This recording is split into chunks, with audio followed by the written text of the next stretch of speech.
Alguma vez te aconteceu que você tinha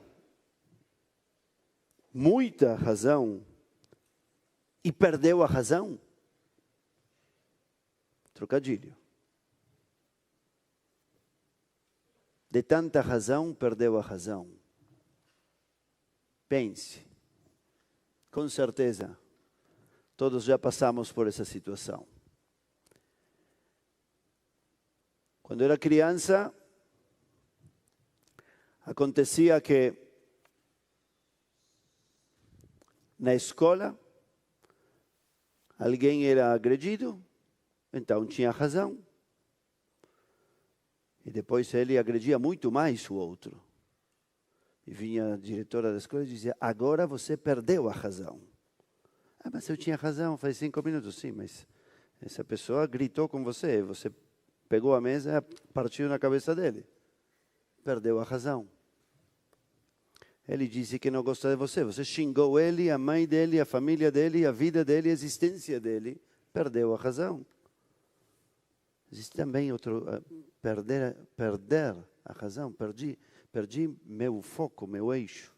Quando é que acontece isso? Por que acontece isso? É possível. É só uma questão de reação. É o que chamam em inglês overreaction.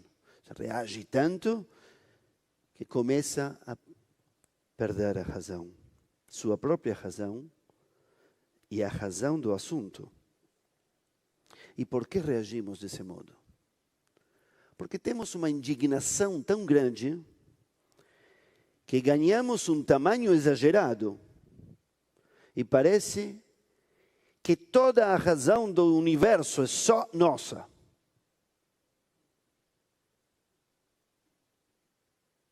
E que do outro lado, então,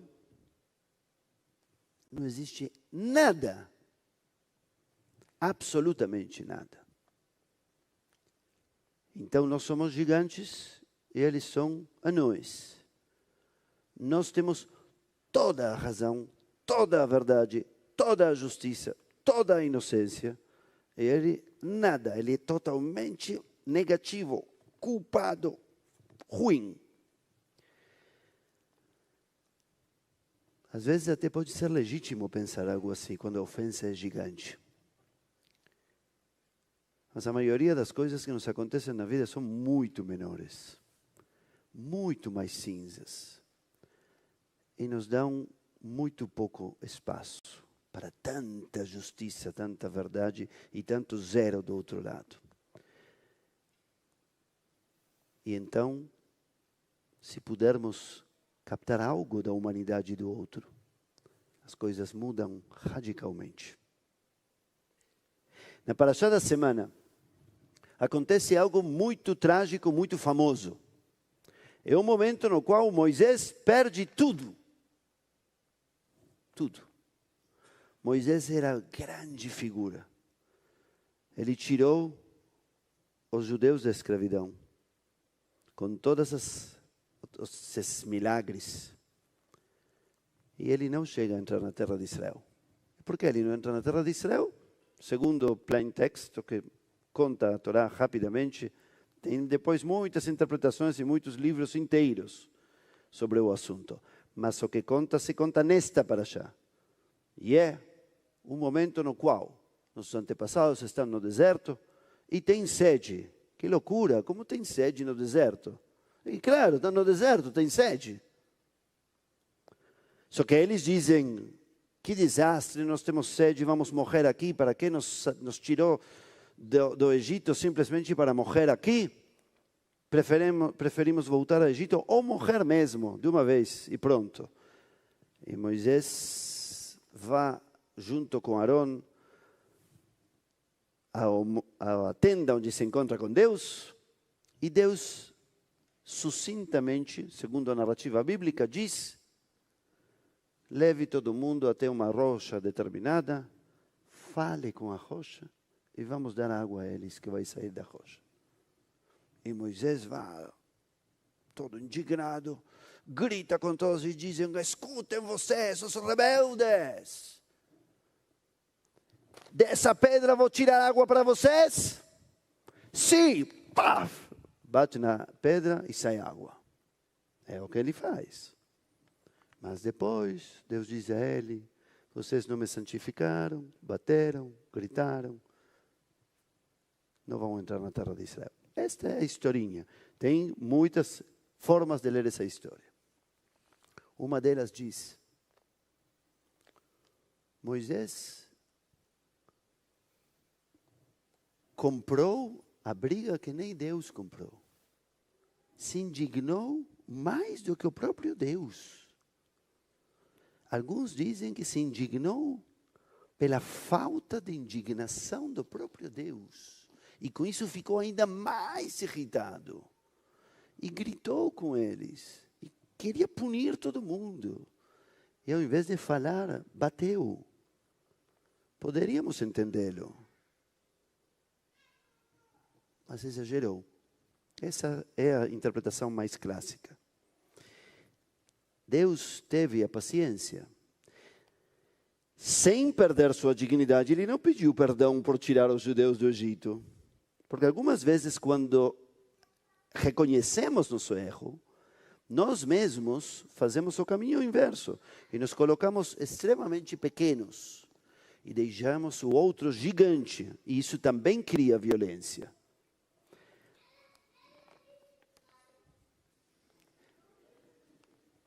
Não é água no deserto, mas está pedindo algo, claro, vamos atendê-lo, né? Muito bem. Moisés não foi capaz de entender que havia uma razão, inclusive, se não toda a razão.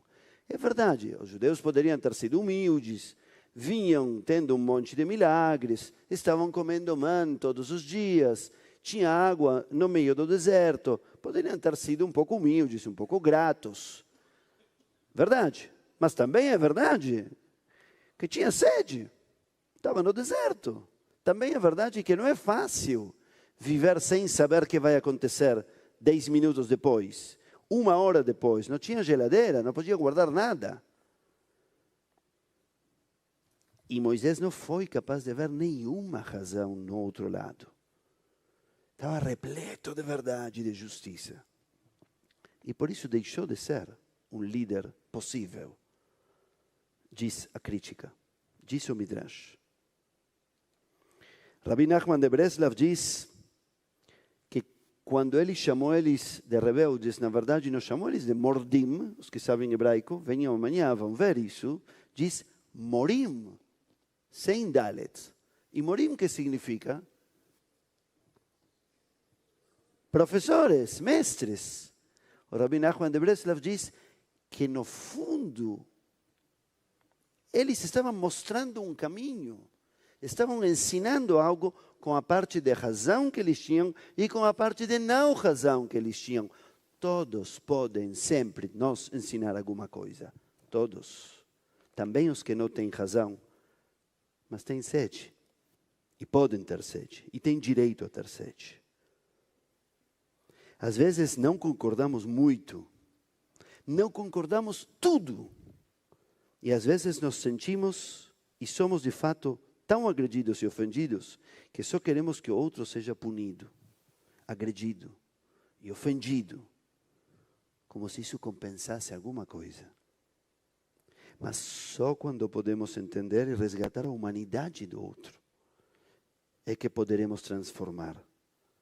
Existe um ditado terrível no hebraico popular que diz: "Ma shelo ba bekoach, ba beyoter koach." O que não vem pela força, vem com mais força. Pode ser. Nós podemos encarcerar, nós podemos agredir, nós podemos ofender, nós podemos ameaçar. Mas nada disso vai sarar. Nada disso vai curar, nem transformar. Vai evitar, vai prevenir. Talvez vai criar medo, mas não vai transformar. A Parashá da semana começa com um ritual muito estranho, famoso ritual da vaca vermelha. E essa vaca vermelha servia para purificar as impurezas, mas também impurificava as purezas. O mesmo ritual, dependendo do contexto, da quantidade, da pessoa, da circunstância, tinha um efeito oposto. Exatamente como nossa razão, exatamente como nossa justiça e nossa verdade, exatamente como nós sermos vítimas e sermos agressores. Depende. Quanto? Quando? Como?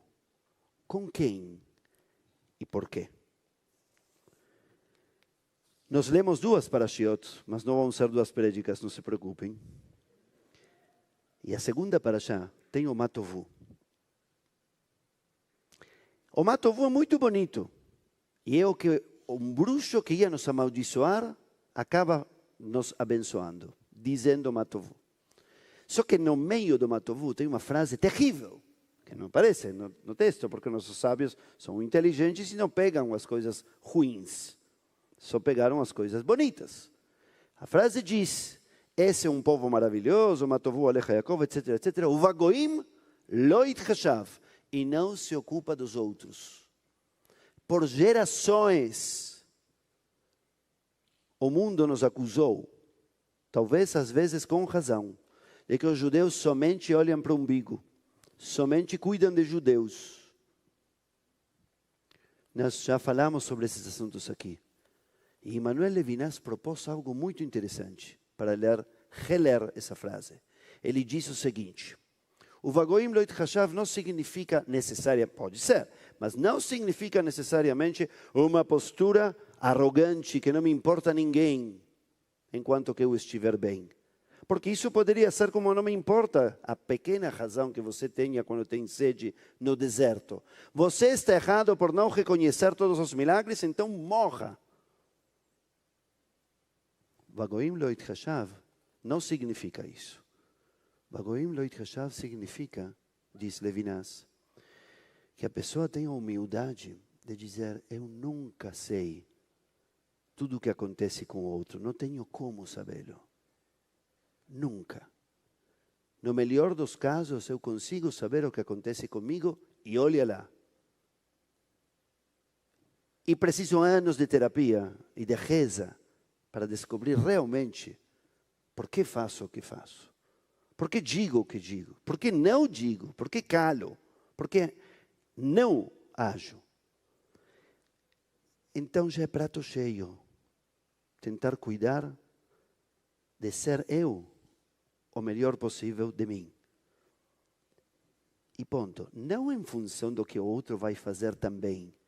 Ou se estão me olhando ou não. Ou como vai se fotografiar isso. Como vai se filmar e como vai aparecer no Instagram e o que vão dizer os outros. Não por isso. Tentar se ocupar o tempo todo de qual é a minha parte. Quando acerto e quando erro. Quando acho que o outro não tem razão, vou me ocupar de mim. O que faço eu com minha razão? E quando eu não tenho razão, o que faço eu com minha falta de razão? Eu tenho que trabalhar comigo, já é suficiente. Já é de bom tamanho. Isso é Vagoim lo itchashav. É olhar para os outros, reconhecer a humanidade, and that's it. Não mexer mais do que isso. O restante é comigo. É trabalhar comigo para ser o melhor de mim mesmo. Que possamos reconhecer que, inclusive, quem está totalmente errado para nós, também pode ter sede. Também pode merecer água. Que possamos encontrar em nós o modo de dar a água sem perder nossa dignidade. Que possamos nos concentrar em nossa parte para aprender de todas as situações, com todas as pessoas e quem sabe assim, ajudar inclusive aos mais distantes a fazer seu próprio tikkun. A partir de nossa atitude despretensiosa, que não pretenda mostrar nada a ninguém, nem ensinar nada a ninguém. Só fazer o maior esforço possível, no acerto como no erro,